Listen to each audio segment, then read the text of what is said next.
गरुड़ पुराण में जीवन एवं मरण के विषय में विस्तार से बताया गया है। सनातन धर्म में इस महापुराण का विशेष महत्व है। ऐसा इसलिए क्योंकि गरुड़ पुराण को भगवान विष्णु का स्वरूप माना जाता है। गरुड़ पुराण में भगवान विष्णु ने अपने प्रिय वाहन गरुड़ देव को मनुष्य के मोक्ष का मार्ग बताया। साथ ही यह भी बताया कि मृत्यु के बाद एक आत्मा को किन किन परिस्थितियों से गुजरना पड़ता है। बता दें कि गरुड़ पुराण में यमलोक और इसके मार्ग के विषय में भी विस्तार से चर्चा की गई है। गरुड़ पुराण में बताया गया है कि यमलोक जाने के मार्ग में वैतरणी एवं पुष्पोदका नदी पड़ती है। इन दोनों में वैतरणी नदी को सबसे भयावह माना जाता है। ऐसा इसलिए क्योंकि इस नदी में रक्त बहता है। साथ ही नदी के तट पर हड्डियों का ढेर लगा रहता है, जिन्हें पापी लोगों को पार करना होता है। हम जिस नदी की बात कर रहे हैं वह यमलोक से नरक तक बहती है।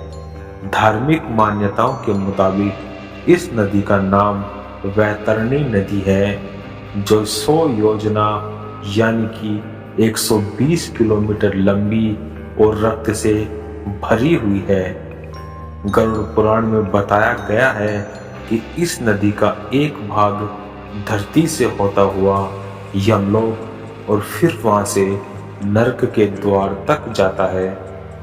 धरती पर मौजूद इस नदी का भाग आज तक कोई भी ढूंढ नहीं पाया। ऐसा माना जाता है कि इस नदी का पृथ्वी पर स्थित हिस्सा देवभूमि में कहीं पर है।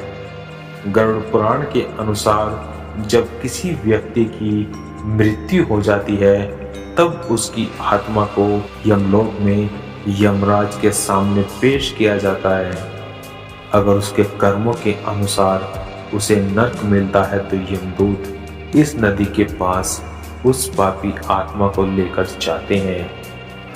मान्यता है कि इस नदी में मौजूद रक्त किसी भी पापी आत्मा को देखकर उबलने लगता है और नदी भयंकर गर्जना शुरू कर देती है।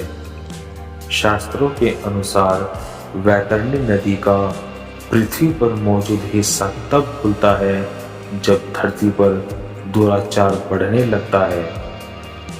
जिन लोगों के परिजन मृत्यु के बाद विधिवत कर्म कांड करते हैं वह इस नदी को आसानी से पार कर लेते हैं और बाकी आत्माएं इस नदी में डूबती रहती है और पार करने के लिए संघर्ष करती है। यह नदी पापियों को देखकर और अधिक उग्र हो जाती है और इसका रक्त खोलने लगता है। इस नदी को देखकर आत्माएं डर से कांपने लगती है। कहते हैं जो जीवन में बुरे कर्म करता है, धर्म कर्म दान पुण्य के काम नहीं करता, उस पापी आत्मा को वैतरणी नदी पार करने में बहुत कष्ट झेलना पड़ता है। पापी आत्मा को देखकर यह नदी उग्र हो जाती है। इसके बाद यमदूत नाक में कांटा फंसाकर जीवात्मा को खींचते हुए नदी के ऊपर से ले जाते हैं। वैतरणी नदी का स्वभाव हमेशा एक जैसा नहीं होता। जो लोग अपने जीवन काल में ईश्वर की भक्ति दान पुण्य करते हैं उन्हें मृत्यु के बाद यमलोक की यात्रा के दौरान कोई पीड़ा नहीं सहनी पड़ती। शास्त्रों में गोदान को महादान माना गया है। दान करने वालों को यमदूत नौका पर बैठाकर वैतरणी नदी पार कराते हैं और इस दौरान वह शांत होती है। इसके साथ आत्मा को इस नाव पर बैठने के लिए जीवन में किए गए पुण्य की भी सहायता मिलती है। आज की हमारी ये वीडियो यहीं तक। मिलते हैं नेक्स्ट वीडियो में, तब तक के लिए बाय एंड टेक केयर।